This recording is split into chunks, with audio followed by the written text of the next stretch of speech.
안녕하세요. 희연이 읽어준 썰입니다. 한번 상상해보세요. 병원 침대에 누워 여러 기계에 연결된 채로 힘없이 있을 때 갑자기 남편이 문을 박차고 들어와 이혼을 요구하는 상황을, 그것도 이혼만이 아니라 당신의 재산까지 탐내는 모습을 보인다면요. 바로 이 상황이 수진에게 벌어진 일이었는데요. 22년간의 결혼 생활 동안 처음에는 다정했던 남편 석진은 점점 통제적이고 감정적으로 학대하는 사람이 되어갔습니다. 하지만 석진은 한 가지 중요한 사실을 전혀 모르고 있었습니다. 그가 무시하고 있던 무력한 전업주부 수진이 실제로는 100억 원 상당의 재산을 숨기고 있었다는 사실을 말이죠. 석진은 오만한 웃음을 지으며 이혼 서류를 내밀었고 옆에는 그의 젊은 내연녀 은지가 있었습니다. 그들은 자신들의 승리를 확신하고 있었지만 여기서 반전이 일어났습니다. 석진은 수진이 이미 이 순간을 위해 모든 준비를 끝마쳤다는 사실을 전혀 알지 못했던 것인데요. 수진은 이혼 서류와 함께 비밀리에 숨겨둔 재산을 무기로 삼아 그녀의 삶을 되찾을 준비를 마쳤습니다. 이제 그녀의 계획이 어떤 충격적인 결과를 초래할지 지켜보세요. 배신, 숨겨진 유산, 그리고 석진의 행복을 영원히 파멸시킬 치밀한 복수의 이야기가 펼쳐집니다. 수진이 어떻게 남편과 그의 내연녀를 완벽히 무너뜨렸는지, 그 누구도 상상하지 못했던 이 충격적인 이야기를 끝까지 놓치지 마세요. 집안일 하나 제대로 못하면서 재산도 나한테 넘기고 이혼이나 해. 그게 너한테도 좋을 거야. 석진은 병실 문을 열며 비웃듯이 말했습니다. 나는 수많은 기계에 연결되어 있었지만 그것은 석진을 멈추게 하지 못했습니다. 그의 옆에는 내가 전혀 모르는 여자가 서 있었고요. 석진은 내가 100억 원의 자산을 가지고 있다는 사실을 알지 못했습니다. 그가 이혼을 요구한 것은 나 같은 주부에게는 생과 사를 가르는 일이 될 수도 있었습니다. 분명 이혼 서류를 가지고 온 것이 틀림없다고 생각했습니다. 말로만 나를 학대하는 남편과는 더 이상 함께할 수 없었는데요. 항상 지니고 다니던 이혼 서류를 꺼내 석진에게 내밀며 웃어 보였습니다. 그는 서류를 받아들였습니다. 이제 너랑 작별할 수 있겠네. 난 이 여자가 있으니 걱정하지 마. 그치, 은지야. 석진은 옆에 있는 여자의 허리를 감싸 안으며 말했습니다. 그녀의 이름은 김은지였습니다. 석진은 비웃으며 나를 바라보았고 은지는 이제는 부인이 아니죠. 잘 지내세요. 할미라고 말하며 비웃었습니다. 두 사람은 병실을 떠나며 함께 웃었지만 그들의 행복은 오래가지 못할 것이라고 생각했는데요. 병실에 홀로 남은 나는 크게 웃었습니다. 오늘이 금요일이니 월요일이면 이혼이 처리될 것입니다. 이제 3일만 기다리면 되죠. 내 이름은 한수진입니다. 나는 47세의 전업주부입니다. 우리 가족은 평범한 농장을 운영하고 있습니다. 특별한 기술은 없지만 다양한 요리를 할 수 있는 능력을 자랑스럽게 생각하고 있습니다. 남편 석진도 나와 동갑이고 우리는 대학 동창이었는데요.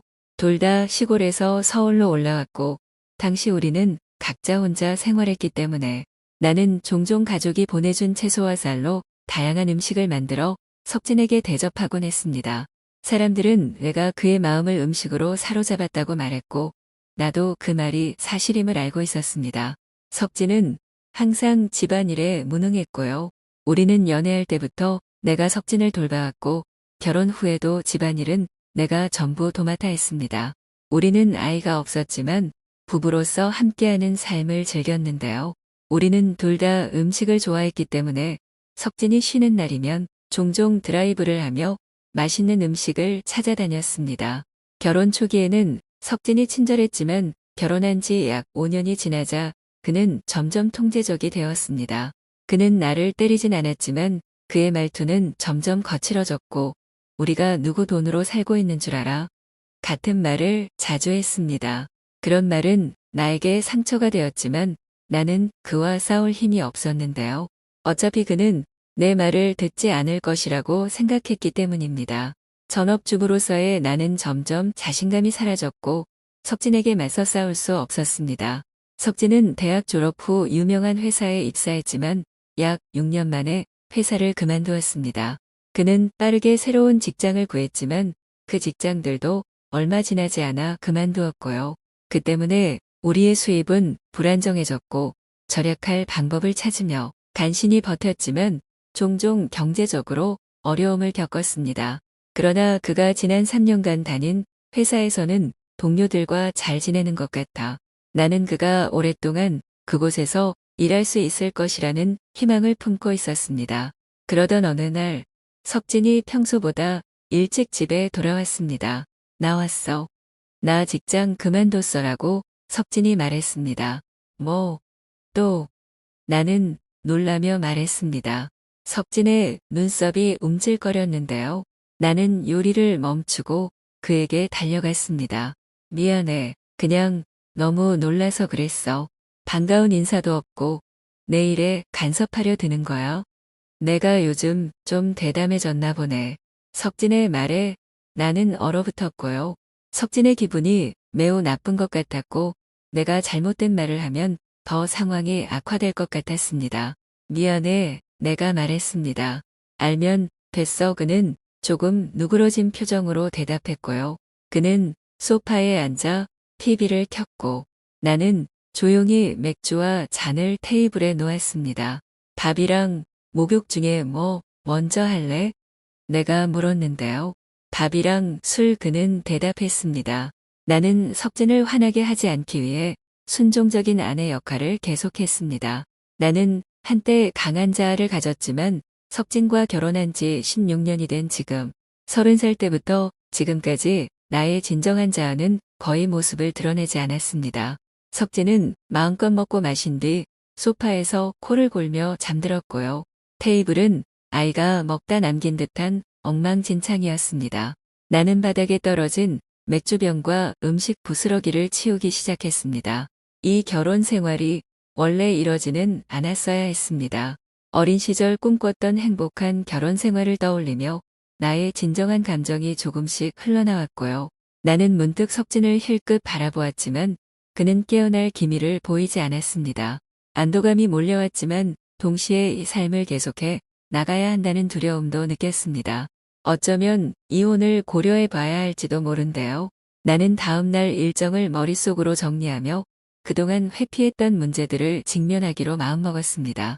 다음 날 석진은 고용지원센터를 다니기 시작했고 곧 새로운 직장을 구했습니다.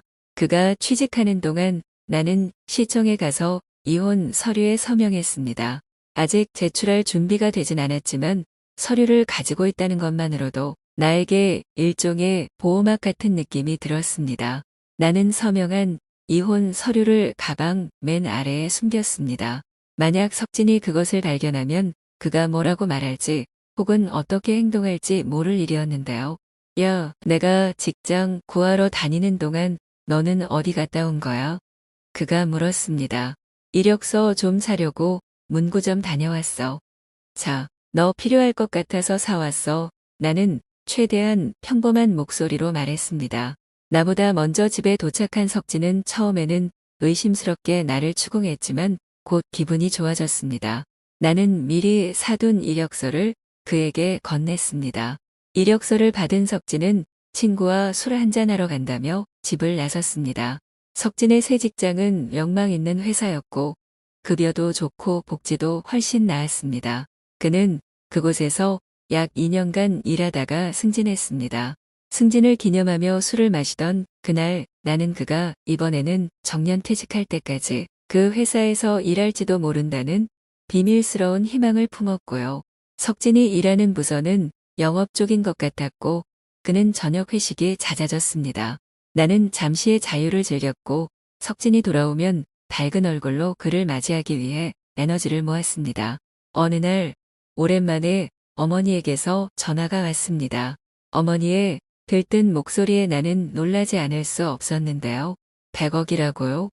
나는 믿기지 않아 물었습니다. 그래, 100억 원이야. 우리가 가진 산과 땅 있잖니?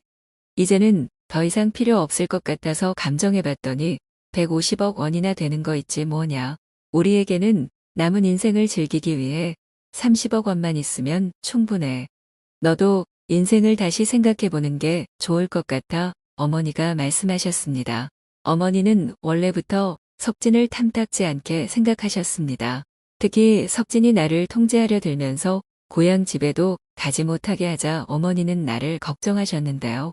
나는 어머니가 언급한 금액에 충격을 받았습니다. 게다가 더 놀라운 사실은 어머니가 할머니에게 상속받은 그 재산의 명의를 내 이름으로 바꿔놓았다는 것이었습니다. 덕분에 상속세도 한 푼도 내지 않았던 것입니다. 이건 석진한테 말하지 않는 게 나을 것 같아. 하지만 결정은 내가 알아서 해라. 어머니는 그렇게 말하며 전화를 끊으셨습니다. 나는 석진에게 이 사실을 당장 알리고 싶은 마음과 그 돈으로 자유로운 삶을 살고 싶은 마음 사이에서 갈등했는데요. 그리고 약 일주일 뒤 나는 교통사고를 당하게 되었습니다. 다행히 생명에는 지장이 없었지만 일주일 정도 병원에 입원해야 했고요. 귀중품을 병실 서랍에 넣은 후 나는 바로 석진에게 연락했습니다. 나 다쳤어. 미안해. 나는 말했습니다. 뭐, 그럼 내 밥은 어떻게 되는 거야? 석진의 반응에 나는 실소를 참을 수 없었습니다. 내 부상보다 그의 식사를 우선시하는 그 모습에 말입니다. 나 일주일 동안 입원해야 해. 그럼 미안한데 그동안 내가 밖에서 밥을 사 먹으면 안 될까? 남편 밥도 못 해주는 게 뭐하는 아내야. 아, 기다려. 내가 지금 갈게. 석진은 그렇게 말하고는 전화를 끊어버렸는데요. 원래는 오늘 밤에 그에게 유산 이야기를 하려 했지만 이제는 말하지 않는 것이 좋겠다는 생각이 들었습니다. 나에게 달린 여러 관들을 보면서 내 직감이 맞다고 느꼈습니다. 집안일도 못하는 주제에 이혼이나 해. 그리고 나한테 위자료도 줘야지. 석진은 병실에 들어오자마자 비웃으며 말했습니다. 나는 여러 기계에 연결되어 있었고 그의 옆에는 내가 모르는 여자가 서 있었습니다. 석진은 내가 100억 원의 자산을 가지고 있다는 사실을 전혀 모르고 있었습니다. 그가 이 상황에서 이혼을 요구하는 것은 전업주부인 나에게 생사의 문제나 다름없었습니다. 좋아, 이혼 서류 여기 있어. 나는 말했는데요. 이렇게 남편에게 모욕당하며 함께 살 수는 없었습니다. 나는 그동안 일종의 부적처럼 지니고 다녔던 이혼 서류를 꺼내 그에게 내밀었습니다. 석진은 자신만만한 미소를 지으며 서류를 받아들였습니다. 이제 너랑 작별할 수 있겠네. 나는 이 여자와 행복하게 살 거야. 그치, 은지야. 석진은 여자의 허리를 감싸 안으며 말했습니다. 그 여자의 이름은 은지였습니다. 그녀는 나를 향해 비웃으며 말했는데요. 안녕히 계세요. 아주머니. 아니, 이제는 아주머니도 아니시죠. 잘 지내세요. 할미. 두 사람은 나를 비웃으며 병실을 떠났지만 그들의 행복은 오래 가지 않을 것인데요. 나는 홀로 병실에 남아 큰 소리로 웃음을 터뜨렸습니다. 오늘은 금요일이니 이혼 서류는 월요일에야 처리될 것입니다. 이제 3일만 기다리면 됩니다. 내 예상대로 주말 동안 석진에게서는 아무 연락도 없었고 오히려 그 시간은 평화로웠습니다. 나는 원래부터 바쁘게 살아왔기 때문에 아무것도 하지 않는 것에 불안감을 느꼈습니다. 간호사들은 그럴 때마다 나에게 진정하라고 말했습니다. 그러다가 월요일 저녁 석진에게서 전화가 쇄도하기 시작했는데요. 처음에는 무시했지만 15분 넘게 전화가 울리자 결국 전화를 받았습니다. 왜 이렇게 집요해? 내가 말했습니다. 이게 대체 무슨 의미야? 전화를 받자마자 석진은 소리쳤습니다. 나는 웃음을 참을 수 없었는데요. 석진은 내 웃음에 더 분노한 듯 말도 안 되는 소리를 하기 시작했습니다. 대체 무슨 소리야? 내가 물었습니다. 모른 척하지 마. 이혼 서류가 접수되지 않고 있잖아. 석진은 전화를 통해 헐떡이며 분노를 터뜨렸습니다. 나는 계속 웃으며 그의 불만에 대답했습니다. 아, 예전에 이혼 불수리 신청을 해놨거든. 기억나. 우리가 싸울 때마다 내가 이혼하자고 했잖아. 그때 혹시 내가 홧김에 이혼 신청을 할까봐 미리 조치해둔 거야. 지금 그게 뭐가 중요해? 당장 그거 철회해. 석진이 소리쳤습니다. 그건 내가 퇴원하고 나서야 할 수 있어. 시청에서 절차를 밟아야 하거든. 그럼 당장 퇴원해. 말도 안 되는 소리 하지 마. 그의 이기적인 요구에 나는 더 큰 웃음을 터뜨렸는데요. 아마도 그는 금요일에 데려왔던 은지와 결혼을 등록하려는 것 같았습니다. 참, 그 여자 이름이 은지 맞지? 내 애인이잖아. 야, 은지한테 무례하게 굴지 마. 사과해. 그녀는 내 새 아내야. 우리는 아직 이혼하지 않았으니까 그 여자는 아직 내 애인일 뿐이지 않나? 내가 차분하게 대답하자 석진은 이상한 신음을 내었습니다. 나는 그의 급소를 찌르기로 결심했고요. 참, 곧 내 변호사에게서 재산 분할에 대한 연락을 받을 거야. 그래, 재산 말이야. 이번 일 포함해서 제대로 나눠야겠지. 어느 날 석진이 갑자기 기분이 좋아진 듯한 목소리로 전화를 걸어왔습니다. 결국 책임 있는 사람이 배상금을 내야지. 그는 그렇게 말했습니다. 나는 언제나 집안일을 성실히 해왔고 당연히 외도를 한 적도 없었습니다. 누가 봐도 석진이 책임을 져야 한다는 건 명백했습니다. 내가 뭘 착각하고 있는 거야? 너야말로 나한테 재산을 줘야 할 사람이야. 내가 대답했고요. 석진은 내가 입원 중이니 그가 나를 제대로 돌봐주지 못하게 된 것이 내 잘못이라고 생각한 듯 했습니다. 부모님 세대에서도 그런 이유로 책임을 물을 일은 없었을 텐데 나는 그가 헛소리를 하는 동안 씁쓸하게 생각했습니다. 나는 차분히 그에게 설명했습니다. 내가 무슨 잘못을 했다는 거야? 병원에 입원 중이라 집안일을 못하는 게 왜 내 잘못이라는 건데 내가 나를 돌보는 걸 포기했잖아. 석진이 소리쳤습니다. 내가 어린애면 방임이라고 할 수 있겠지만 너는 성인이고 스스로를 돌볼 줄 알아야지. 그러니까 내가 잘못한 게 아니지. 나는 차분하게 대답했습니다. 내가 잘못했다고 하면 그게 잘못한 거야. 석진은 고집스럽게 주장했습니다. 판사라도 그의 어이없는 논리에 놀랄 것인데요. 나는 그가 이런 유치한 논리로 설득될 거라고 생각하는지에 대해 어이없어하며 내심손으로 얼굴을 감싸는 장면을 상상했습니다. 법적으로 책임이 있다고 정의되는 게 뭔지 모르니? 책임이 있다는 건 불륜 같은 거야. 결혼한 상태에서 다른 여자를 만나는 게 책임이라고. 그래서 은지가 내 새 아내가 될 사람이고 너는 더 이상 나한테 쓸모가 없으니 그런 건 적용되지 않잖아. 석진이 대답했습니다. 무슨 소리야? 내가 나 몰래 그 여자와 사귀었으니까 그건 명백한 불륜이지. 내가 말했습니다. 하지만 석진은 여전히 자신의 생각이 맞다고 믿고 있는 듯 했습니다.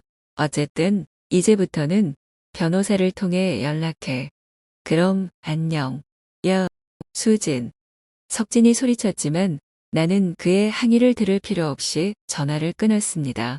그가 몇 차례 더 전화를 걸었지만 내가 무시하자 결국 포기하고는 조용해졌고요. 나는 안도했지만 다음 날 또 다른 골치 아픈 일이 발생했습니다. 아침 9시부터 끊임없이 울리는 전화 소리에 짜증이 나서 통화를 받았습니다. 전화기 건너편에서 석진이 기관총처럼 나에게 불평을 쏟아내고 있었고요. 처음에는 무슨 말인지 잘 이해하지 못했지만 대화를 이어나가다 보니 은행 계좌에서 돈을 인출하지 못한 것에 대해 불평하고 있다는 사실을 알아차렸는데요. 만약 그 계좌가 공동 명의라면 석진은 아무 문제 없이 돈을 인출할 수 있어야 했지만 그렇지 않다면 나는 집에 두고 온 은행 카드와 통장을 떠올리며 물었습니다. 혹시 내 계좌에서 돈을 인출하려던 거야? 그래. 너는 병원에 있으니까 그 돈을 생각해서 인출하려 했는데 카드가 작동하지 않더라고. 석진은 황당한 논리를 내세우며 불평했습니다. 그가 어제 내가 했던 말을 전혀 이해하지 못한 것 같았습니다. 나는 이번 기간 동안 은행에 전화를 걸어 퇴원할 때까지 인출이 불가능하도록 요청한 적이 있었습니다. 퇴원 후 직접 처리하기 위함이었죠. 돈을 낭비하는 경향이 있는 석진이 내 예금을 탕진하지 않도록 미리 대비한 것이었습니다. 그리고 내 결정이 옳았다는 것이 증명되었습니다. 이혼한 아내의 계좌에서 돈을 인출하려고 하는 건 상상도 못할 일이었지만 석진은 아무 문제가 없다고 생각하고 나에게 당장 돈을 인출하라고 요구했는데요. 무슨 소리야? 이제 우리는 남이나 마찬가지인데 내가 왜 내 말을 들어야 해? 내가 대답했습니다. 이혼한다고 해서 우리 인생이 달라진 건 없잖아. 제대로 된 아내답게 내 말 들어. 석진은 억지를 부렸습니다. 우리는 법적으로 이혼하지 않았지만 이미 남이나 다름없어. 이해했지?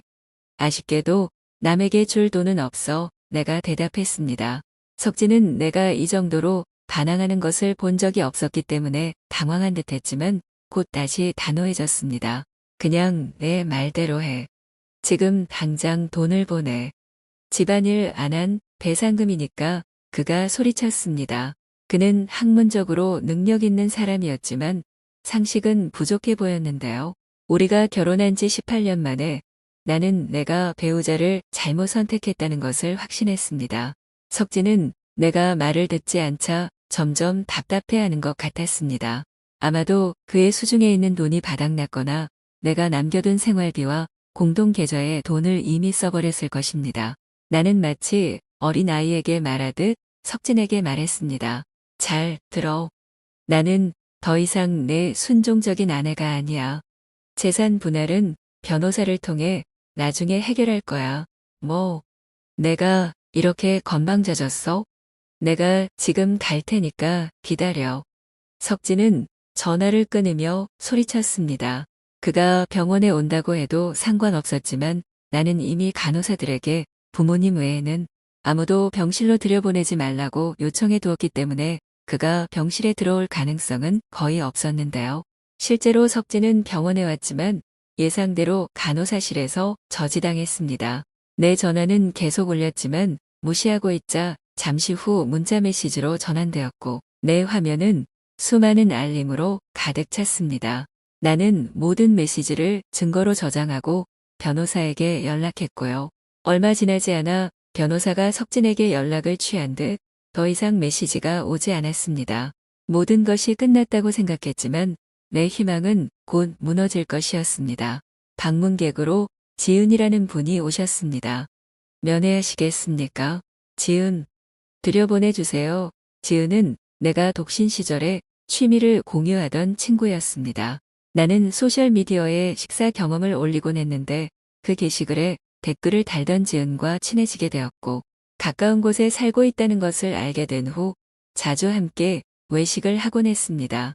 결혼 후에는 돈을 아끼기 위해 외식을 자주 하지 못했지만 우리는 정기적으로 차를 마시며 대화를 나누며 연락을 이어갔는데요. 수진아, 부상은 괜찮니? 지은은 방에 들어서자마자 걱정스러운 표정으로 물었습니다. 응, 지금은 많이 나아졌어. 고마워, 내가 대답했습니다. 지은의 즉각적인 관심은 나를 따뜻하게 만들었습니다. 입원한 이후로 부모님과 병원 직원 외에는 나에게 관심을 보인 사람이 없다는 것을 깨달았습니다. 수진아, 지금 많이 힘들지? 지은이 물었습니다. 응, 왜? 나는 부모님 외에는 누구에게도 내 상황을 말한 적이 없었기 때문에 지은이 어떻게 알고 있는지 궁금해 물었습니다. 그때 지은이 충격적인 말을 꺼냈습니다. 은지 알지? 그 어린 여자. 내 남편이랑 바람 피운 거 맞지? 뭐, 그걸 어떻게 알아? 설마 너 은지 알아? 사실 은지는 내 조카야. 지은이 망설이며 대답했는데요. 나는 너무 놀라서 입을 다물 수 없었습니다. 지은이 은지의 이모였다는 사실은 전혀 예상하지 못했던 일이었고요. 방 안은 순식간에 조용해졌고 지은이 있는 자리에서 처음으로 이런 고요함이 찾아와 나는 불안함을 느꼈습니다. 은지가 갑자기 엄마, 그러니까 내 여동생에게 결혼을 한다고 말했어. 그런데 더 충격적인 건 상대가 47세라는 거야. 사진을 보고 깜짝 놀랐어. 내 남편이었거든. 너무 놀랐어. 이미 여동생에게 말했어. 조카가 너에게 이런 불편을 끼쳐 정말 미안해. 수진아 지은이 말했고요. 사과하지 마. 지은아. 너 잘못이 아니잖아. 내가 대답했습니다. 지은의 눈에는 금방이라도 눈물이 고일 것 같았습니다. 나는 은지에게 배상을 요구할 생각이야. 그건 절대 타협할 수 없어. 그런데 그렇게 하면 우리 관계도 끝나는 거야. 당연히 아니지. 나도 계속 너와 친구로 지내고 싶어. 지은아. 은지한테 배상금은 반드시 받아낼 거야. 나도 그렇고 우리 여동생도 은지가 한 일을 용서할 수 없어. 우리가 잘 감시할게. 나는 지은의 말에 진심으로 고마웠습니다. 우리는 22년 넘게 친구로 지내왔으니까. 내가 끔찍한 남편과 그의 애인 때문에 소중한 친구를 잃고 싶지 않았는데요. 내일 그들과 만나기로 약속했어. 너도 같이 가줬으면 해. 지은이 말했습니다. 물론이지. 나도 갈 거야. 불륜 증거 사진도 준비해 갈게. 다음 날 나는 병원에서 퇴원한 후 만남을 준비했습니다. 변호사와 함께 예약된 고급 레스토랑의 개인 룸으로 갔는데요. 석진과 은지는 이미 도착해 있었고 비싼 전통 요리를 즐기고 있었습니다. 그들의 뻔뻔함에 나는 할 말을 잃었습니다. 드디어 왔네. 돈은 가져왔어? 이 식사는 내가 내는 거 기억하지? 석진은 식사도 멈추지 않은 채 말했습니다. 은지 역시 자신만만한 표정으로 계속 음식을 먹고 있었습니다. 나는 반격을 결심했고요. 식사비는 각자 부담하세요. 나는 당신들한테 공정한 재산 분할을 요구하러 온 겁니다. 언제까지 이렇게 뾰로 통할 거야? 정말 매력 없네. 석진은 무례하게 말했습니다. 나는 그의 말을 무시하고 변호사와 함께 자리에 앉아 석진이 책임져야 한다는 증거를 보여주었습니다. 우리는 먼저 법적 책임의 이유를 담은 서류를 제시한 후 재산 분할에 관한 서류를 꺼냈는데요. 마지막으로 지은이 제공한 사진들을 보여주었는데 그 사진에는 은지와 석진이 함께 있는 모습과 은지가 다른 남자와 함께 호텔에 들어가는 모습이 담겨 있었습니다. 잠깐, 이게 뭐야? 은지, 이게 뭐야? 석진과 은지는 사진을 보고 놀라 멈춰 섰습니다. 그때 마침 지은이 제때 등장했습니다. 그 사진은 내가 찍었어. 지은이 말했습니다. 은지는 왜 자신의 이모가 여기 있는지 혼란스러워하며 냉랭한 눈빛으로 이모를 바라봤습니다. 석진은 여전히 충격에 빠져 입을 벌린 채 얼어붙었습니다. 그는 은지에게도 자신의 탐욕에 속은 것임을 깨닫고 있었는데요. 정말 미안하지만 내가 줄 수 있는 게 없어. 돈이 없거든. 그는 책임을 회피하려 했습니다. 내가 먼저 낼게. 은지, 넌 매달 성실히 아르바이트해서 나한테 갚아. 다 갚을 때까지는 자유시간 따윈 없을 거야. 지은은 단호하게 말했습니다. 아, 안 돼. 은지는 풀이 죽은 얼굴로 지은을 바라봤습니다. 지은은 나중에 은지를 데리고 와 다시 사과하겠다며 그녀를 레스토랑 밖으로 데리고 나갔습니다. 석진은 그동안 내내 충격을 받은 상태로 있다가 이제야 정신이 돌아온 듯한 모습으로 나에게 다가와 아부하는 목소리로 말했는데요. 저기, 내가 속은 것 같아. 너 없이는 살 수 없잖아, 수진아. 여기에 아직 이혼 서류도 있으니까 우리 다시 시작할 수 있을까? 너도 전업주부였으니 이제 일하기도 힘들잖아. 안 그래? 그는 간절히 애원했습니다. 나는 그의 애원에 아무런 감정도 없이 차가운 시선으로 바라보며 그가 말을 마치길 기다린 후 미소를 지으며 대답했습니다. 나는 너 없이도 잘 살 수 있어.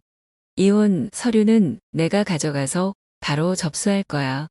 그리고 내가 아직 말하지 않은 게 있는데 내 개인 자산이 현재 약 100억 원 정도 돼.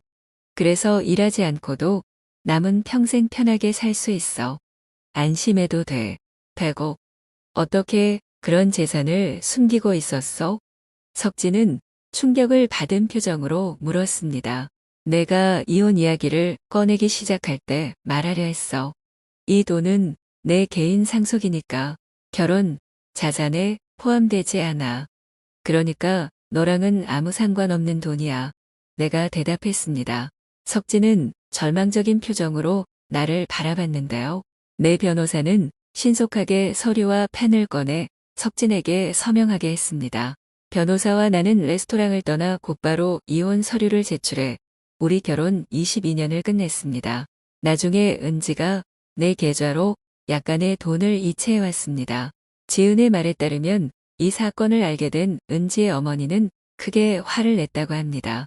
은지는 대학에서 휴학하고 배상금을 모두 갚을 때까지 친척이 운영하는 여관에서 일하도록 강요받았는데요. 한편 석진은 이혼 사실을 알게 된 처가 쪽에서 완전히 버림받았고 더 이상 어떠한 지원도 받을 수 없다는 통보를 받았습니다. 결국 그는 마지못해 대출을 받아 나에게 한꺼번에 배상금을 지불했습니다. 게다가 근무 시간 중에 은지와 호텔에 있었다는 사실이 드러나면서 회사에서도 해고당했고요. 현재 석진은 여러 건설 현장에서 일하며 빚을 갚기 위해 고군분투하고 있습니다. 나는 큰 금액을 받았음에도 불구하고 그 돈을 어떻게 사용할지 몰랐습니다. 그래서 그중 절반을 자선단체에 기부했습니다. 남은 돈으로 나는 시골로 이사를 가서 지금은 호화로운 독신 생활을 즐기고 있죠. 나는 지은과 계속해서 우정을 유지하고 있습니다. 우리는 휴일마다 함께 맛집 탐방을 하거나 짧은 여행을 떠납니다. 우리 둘 다 싱글로 남기로 결심했기 때문에 나는 지은에게 방을 함께 쓰는 건 어떻겠냐고 제안했는데요. 처음에는 망설였던 지은도 내가 배달 음식을 함께 나눠 먹고 그녀가 내 요리를 즐길 수 있다고 말하자 동의했습니다. 이사는 다음 주부터 준비하기로 했습니다. 오래된 삶을 정리하며 나는 새로운 장에 대한 설렘과 기대를 느꼈습니다. 독이 가득한 결혼 생활에서 벗어나 진정한 나로 살아갈 수 있다는 생각은 나에게 큰 기쁨을 주었습니다. 지은과 나는 아름다운 시골집을 찾았습니다. 그 집은 넓고 푸른 자연으로 둘러싸여 있었고요. 우리는 그곳이 제공하는 고요함을 매우 사랑했습니다. 그것은 도시 생활의 혼란과 스트레스와는 완전히 다른 세계였습니다. 우리는 아늑한 생활 공간을 꾸몄고 함께 요리 모험을 계속할 수 있는 주방도 마련했습니다. 새로운 집에 정착하면서 우리의 하루하루는 웃음과 맛있는 음식으로 가득 찼는데요. 우리는 지역 시장을 탐방하고 새로운 레시피를 시도하며 심지어 작은 채소밭도 가꾸기 시작했습니다. 우리의 단순한 일상이 주는 만족감은 말로 다 표현할 수 없을 정도였고요. 지은과 나는 더욱 가까워졌고 집뿐만 아니라 우리의 꿈과 미래 계획까지 공유하게 되었습니다. 내가 겪은 고난에도 불구하고 내 삶이 더 나은 방향으로 변했다는 것을 깨달았습니다. 석진과의 독이 가득한 관계는 이제 과거의 일이며 나는 지은이라는 진정한 친구를 만났습니다. 우리는 서로 사랑과 존중, 그리고 상호 지원이 가득한 삶을 함께 쌓아가고 있었는데요. 어느 햇살 가득한 오후 지은과 함께 정원에서 피크닉을 즐기며 나는 나의 여정을 돌이켜보았습니다.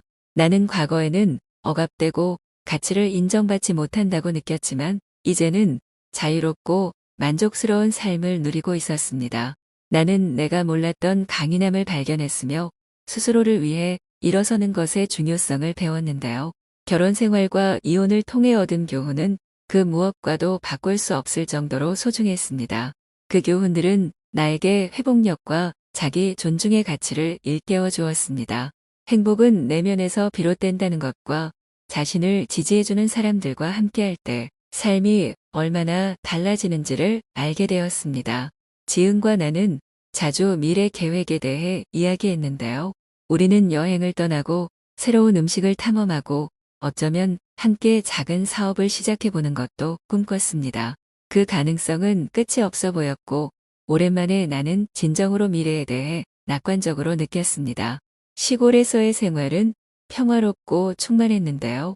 신선한 공기, 새소리, 자연의 아름다움은 우리 새로운 시작을 위한 완벽한 배경이었습니다. 나는 단순한 것들 속에서 목적과 기쁨을 찾았고 그 감정을 소중히 여겼습니다. 시간이 흐르면서 지은과 나는 계속해서 발전해 나갔습니다. 우리의 유대는 더욱 강해졌고 우정은 우리의 행복의 기반이 되었고요. 우리는 항상 서로를 지원하며 언제나 의지할 사람이 있다는 사실을 알았습니다. 돌이켜보니 석진과 헤어진 것은 내 인생에서 가장 잘한 결정이었습니다. 그것 덕분에 나는 나 자신을 다시 발견할 수 있었고 사랑과 웃음 그리고 진정한 동반자로 가득 찬 삶을 사올 수 있었습니다. 지은과 나는 우리 자신을 표현할 수 있는 평가받지 않고도 행복할 수 있는 안식처를 만들었습니다. 결국 나는 인생의 도전이 종종 예상치 못한 축복으로 이어진다는 것을 배웠습니다. 나의 여정은 나에게 자기 존중의 중요성과 우정의 힘, 그리고 진정한 삶의 아름다움을 가르쳐 주었고요. 이제 나는 지은과 함께라면 무엇이든 가능하다는 것을 알게 되었고, 앞으로의 삶을 즐겁고 진정한 나로 살아가기로 다짐했습니다.